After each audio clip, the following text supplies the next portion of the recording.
Hello everybody, Mark Schaftlein with you, and this is the Schaftlein Report. We're going to cover everything. We're going to cut through all the propaganda, give it to you straight from left, right, and center.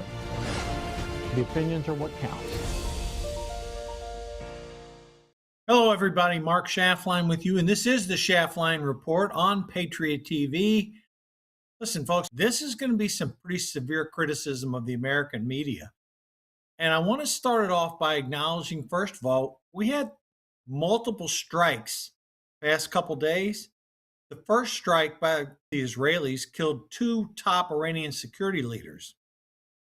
Larijani, who was basically the de facto leader of Iran, who was seen marching in the streets taunting President Trump. And then the guy that ran the security force, Soleimani, similar name to the general that died during Trump's first term. And then a third intel chief, you won't remember the names. His name was Khatib. He was killed in a third strike. So not only did the Israelis take out the leadership on the initial strike, but we're 2.5 weeks into this war, and additional Iranian leaders are being taken out. And you might think, okay, Mark, well, the leaders are being taken out. Does that mean the regime is going to crumble? No. And like our headline says today, the Iranian Republican Guard, the Iranian Revolutionary Guard, they hold power despite their leaders being killed and decimated. And their citizens continue to be harassed, repressed. The IRG has the guns, and they used them to kill between 20 and 30,000 people in the January 8th and 9th uprising when all these leaders were still alive. Now they're all dead. But the IRG, which is the security apparatus of the Iranian state, continues to suppress the people. You'll see some periodic people getting out in the streets, but there's a lot of fear out there. And really, until additional losses are incurred by the IRG, then you're not going to have people in the streets because they don't need to be gunned down like they were before. But that's what's happening from high altitude. The leaders are being taken out. The Israelis continue to do that. Targets continue to be eradicated.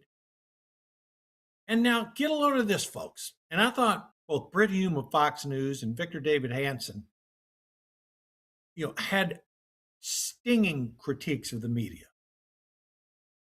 And I don't want to paraphrase Britt Hume's words, but you listen to the American media, it makes it sound like the U.S. and Israel aren't winning this war, which it's crystal clear they are.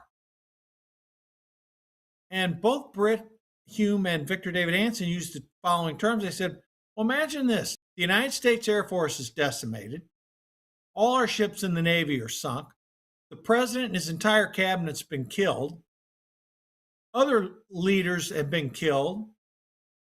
And what we've done is elected to close a waterway, which affects our revenue and other revenues of our opponent. Would you think that the United States is winning if that were the outcome in the conflict? Effectively what both of them said. No, of course not. But you have some of these legacy media outlets and then some of the cable outlets claiming that, well, Trump got us into this. He shouldn't have. There was no imminent threat. I mean, that's just flat out wrong. And these Monday morning quarterbacks critiquing everything that possibly could go wrong. And everybody knows when you get in a war, things do go wrong. So much has gone right in this conflict. So many targets hit, so much damage to the nuclear program.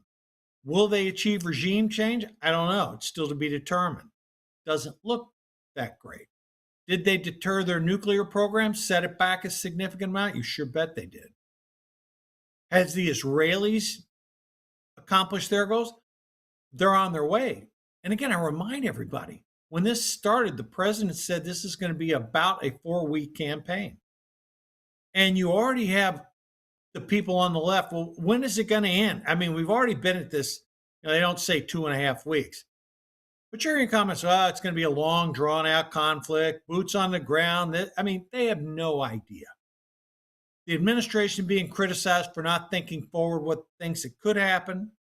That always happens in war. But if you look at the end results, 61% of the American public support what's going on in Iraq. They believe that the United States has done the right thing. That's a good number, folks. 81% of Americans strongly support the U.S. military. Who are those 19 to 20% that don't? We know, the far left-wing radical kooks. So I think what Britt said and what Victor said are representative of what's going on. And Hansen made another comment. He said, because this is an air campaign, we don't have journalists on the ground. And really, the only organization that's been on the ground that I've seen is CNN. Sure, a lot of the media outlets have correspondents in Israel, but you're not seeing them in Iran, where all the damage is being done. Now, in the neighboring countries, sure, we have accurate reporting from there. But you're still seeing a situation where what I call the legacy and cable media and even some of the internet media are still trying to say the U.S. isn't winning this war when it's crystal clear that the objectives are being accomplished. Let's look at some byproducts of this. Oil, liquefied natural gas. The Israelis hit an LNG, hit a gas field in Iran. Don't know whether that was intentional or unintentional. But oil, natural gas, fertilizer, we talked about this. They flow through the Strait. Now, the administration is accurate where it says the United States doesn't need the oil coming through the Strait. He's right. We produce more, we export. We both are an exporter and an importer. We export about 11 million barrels. We import about 8. There's different reasons why. I'm not going to get into that. But suffice it to say, we have enough oil to produce to meet our own needs. Not the case with the Europeans. And certainly not the case with the Asians. So oil hovers around $100 as U.S. supplies not affected, but Asian supplies are. Now, there's been no disruption in the Iranian oil shipments as of now. And you ask yourself, well, wait a minute, why are we doing that? Well, if the Iranian shipments were derailed, that could create a severe escalation in oil prices, which could create a problem in a lot of economies. So for right now, Kharg Island distribution facilities have not been targeted by the administration. No disruption of Iranian oil shipments. Now, the net effect in the U.S., gas has gone up to $3.84 a gallon, and that's up 90 cents. So some of the actions the Trump administration take. They waived the Jones Act. What did Mark say? Mark, what's the Jones Act? What's that? Well, that basically requires U.S. ships to deliver goods to U.S. ports. That has been waived so that ships of any flag can deliver goods to U.S. ports. That's a big deal. That's a big deal. And again, we know that there's going to be things that come up that have to be dealt with. But this mantra of democratic criticism, Iran was not an imminent threat. Again, were they going to put nukes on a warhead and ship it to the United States, send it to us? Probably wasn't imminent on that. Same for Israel. But if it was getting close, that's a clear justification. And right now, again, you have the United States, Israel, Saudi Arabia quietly encouraging both Israel and the United States to finish the job. Now, what does finish the job mean? We can't define it here. It's up to the president to decide that. But I've said it before, and I'm saying again, I believe when this conflict reaches 4 weeks, which is what the president initially said, the overwhelming majority of objectives will have been achieved. I even saw some reports saying, well, the U.S. may get out of the conflict prior to Israel. That I have not substantiated that, folks. I don't know if that is true, but I've seen some unconfirmed reports that the U.S. may seek an earlier exit. With President Trump at the helm, I'm not so certain that's true. I get the sense that the president is in tune with what he needs to do, is comfortable with his decisions. He is consulting with Netanyahu of Israel, the Crown Prince of Saudi Arabia, obviously our allies in the UAE, Bahrain, Kuwait, Turkey. Now, from all reports I've seen too, he is one pissed off president because of the lack of assistance coming out of NATO allies, particularly Europeans, who are dependent upon oil and gas coming through that Strait of Hormuz. And I hear a lot of people on that, well, he should have gotten buy-in from our neighbors prior to launching this war. He should have built a coalition of the willing like George H.W. Bush did.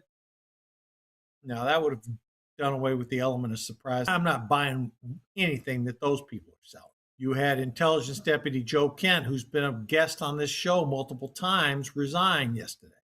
Okay. Now, he wrote a detailed letter about how he disagreed with the policy. Joe has earned the right to write that. Now, do we agree with that? No, we don't agree with that, what he said. But yeah, he was a decorated veteran. His wife was killed by ISIS. Ran for Congress twice, didn't win, but he did serve the intelligence community. And he's an overall really good guy. But we just happen to disagree on this point. So, again, what's our point from this? The U.S. is continuing to press the operation. The Israelis continue to assassinate Iranian leaders. There are different reports about where the new supreme leader is. We don't know for sure. We haven't heard from him. We heard a statement from the government alleging what he said, but we haven't actually seen him or heard from him directly. But as more leadership gets taken out and more, I don't know if you've seen some of the footage, folks, but they're even taking out some of these checkpoints, that these thugs that are in the IRG and other security apparatuses the Iranians use, those are being taken out. So it seems to me like it's best right now. I mean, if you're part of the opposition, which again, maybe 75, 80% of the Iranians represent opposition to the regime, best let the bombers finish their mission before going out on the streets. Now, there will reach a certain time where, the objectives by either the U.S. or Israel will be met. It's unclear if regime change is going to happen. But there's a lot of hand-wringing right now about, well, was this an imminent threat? And obviously, the president made a judgment that it was. And imminent can be defined loosely. But it's clear to anyone that the Iranians could not have a nuclear weapon. Look at what they've done with non-nuclear weapons. So, the media trying to tell you that we're not winning, that's absolute rubbish. Trump's MAGA base, I saw a CNN poll, 100% behind him on actions in Iran. 61% of the country in favor of what's happened, favorable opinion of the war so far. 81%, again, like we mentioned, people support the military. All right, we're going to take a quick break here, 30 seconds. When we come back, we're going to get to the other news of the day, which is plentiful, but stick with Schaftlein Report. You're going to get the true story of what's going on in this war. We'll be back in 30.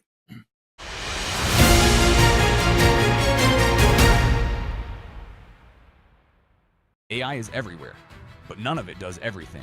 Until now, meet Real Intelligence, RI, the one AI that does it all better. It generates cinema-quality 4K videos, unreal images, and award-worthy music, all in one platform. RI even writes code and handles advanced research at your command. No more juggling multiple apps or settling for less. Your creativity deserves one powerhouse. Real Intelligence, better at everything, all in one place. Try RI now for free at tryrinow.com.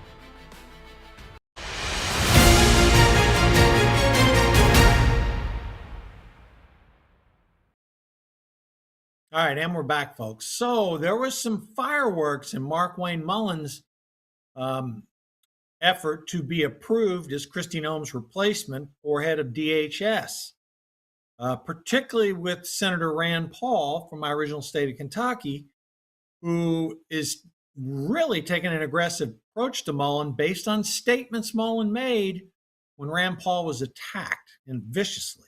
That hearing to be, I mean, he's advancing, but it is going to take John Fetterman to help advance him out of committee because Rand Paul is going to vote no.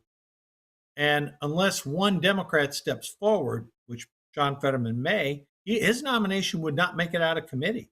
There is some bad blood between Republican Senator Rand Paul and Republican Senator Mark Wayne Mullen. That hearing took on a pretty hostile nature, and the outcome is still to be determined. You got to make it out of committee before you get to a full vote in the Senate. If it gets to a full vote in the Senate, I think he gets confirmed. But if not,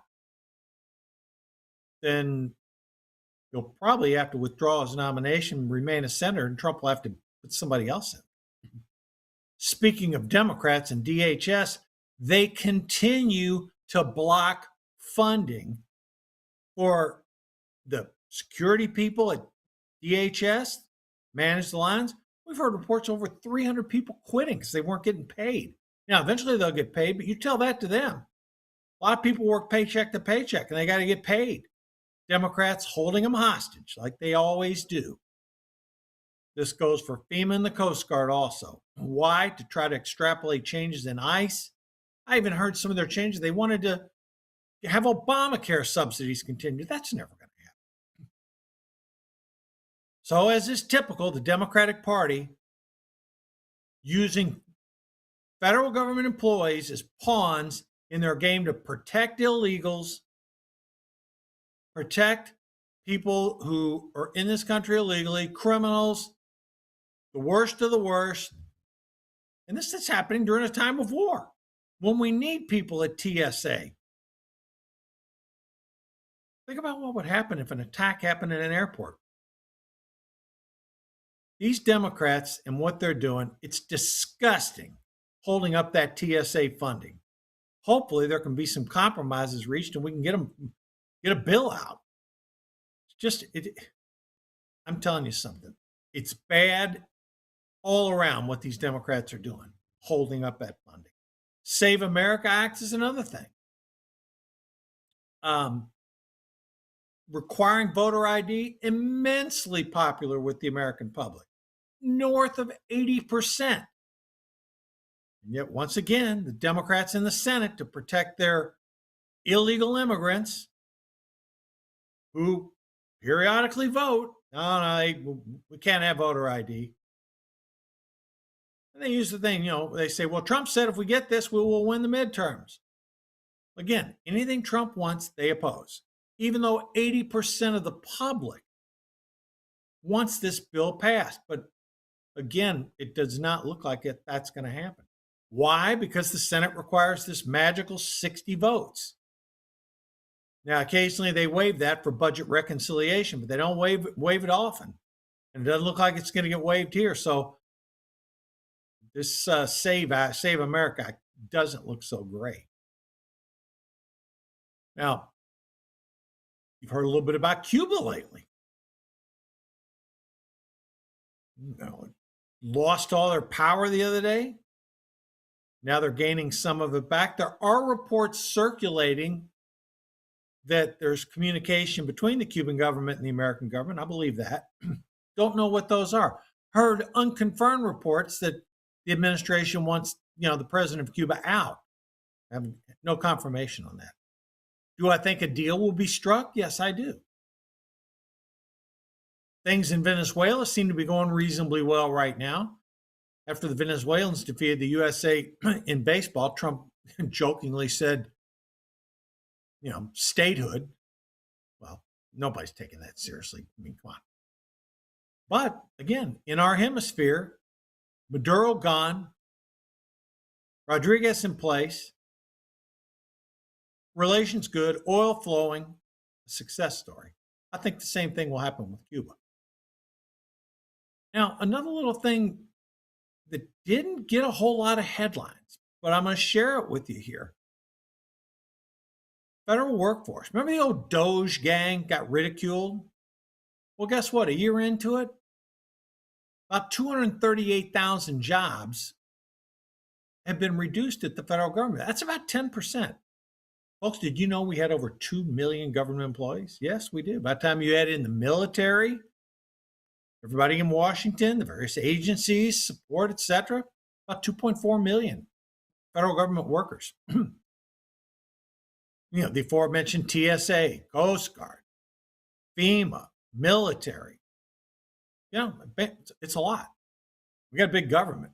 Okay, but Trump has shrunk at 10%, which is good. Let me share one other thing with you. I'm going to get into some economic stuff.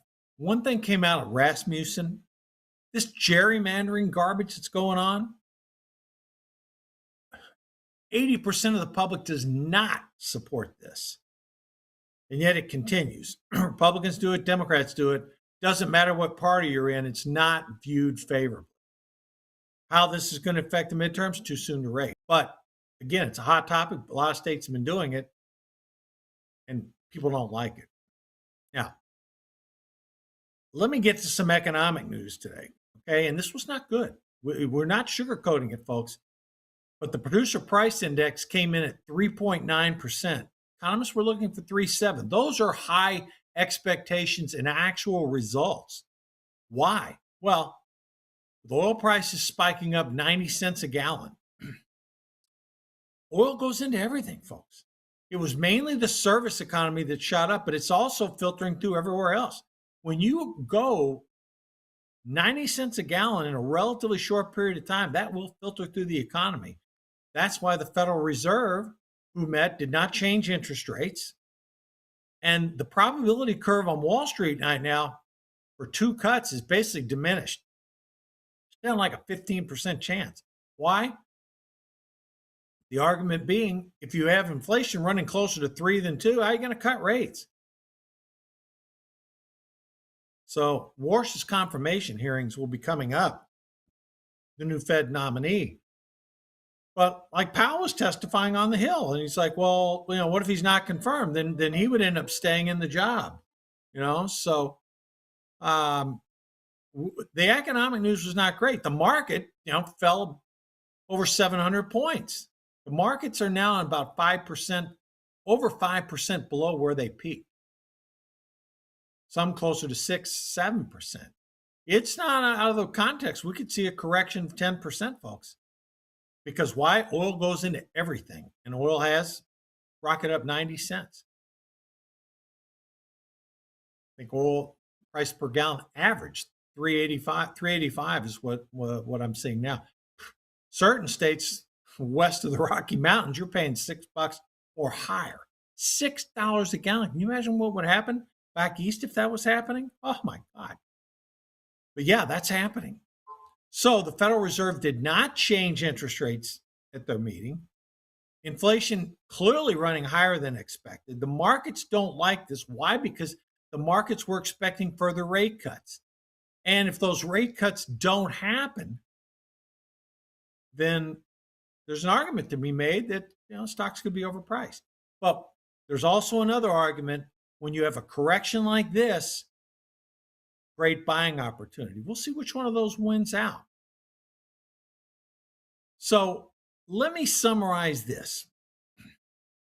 You're hearing a lot of political chatter, mainly from center left and left organizations, questioning the war, questioning Trump.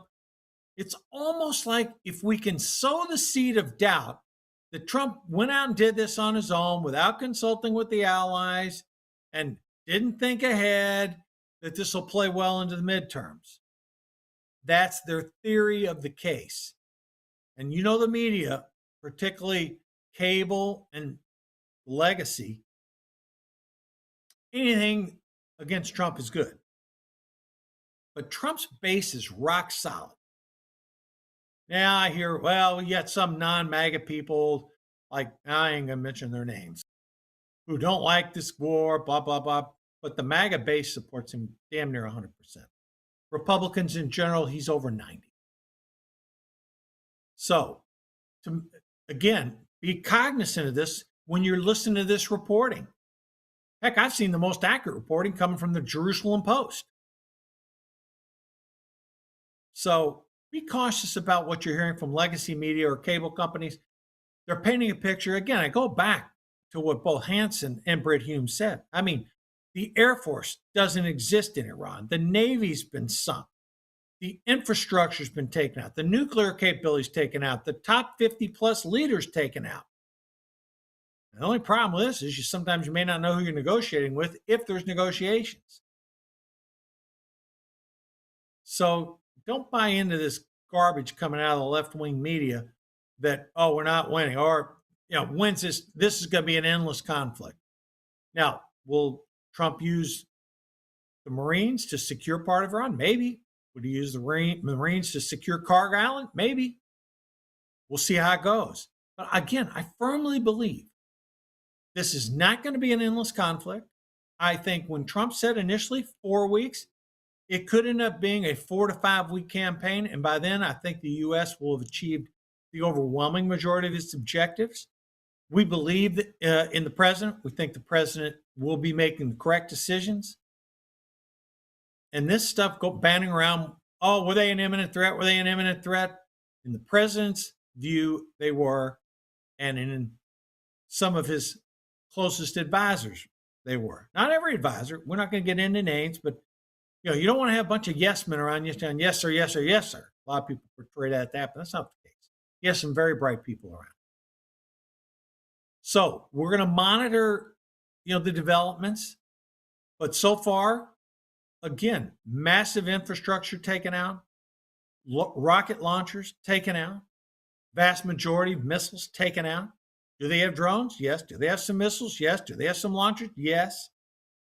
But overall, when you can say 90% of it's been decimated, no Air Force, no Navy, top leadership gone, I think by any measure, that's a success. And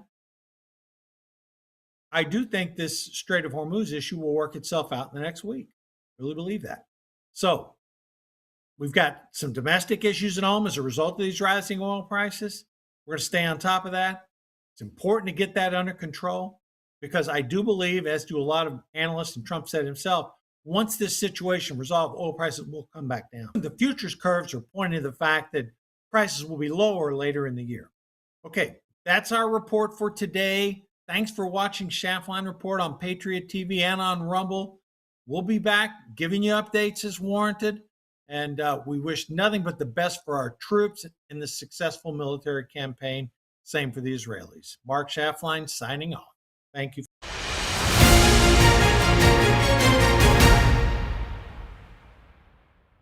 Sadie, why don't more people know about the health benefits of Glucodown soluble fiber? That it lowers blood sugar, especially after meals? Glucodown drink mixes are enriched with soluble fiber for healthy blood sugar. It's diabetic-friendly nutrition, and it's clinically proven. Glucodown's clinically proven soluble fiber helps maintain blood sugar in a healthy range, especially after meals. Glucodown is a game changer. Keep your blood sugar healthy. Try all 8 flavors of Glucodown. Available at Amazon or in the diabetic care aisle at your local pharmacy.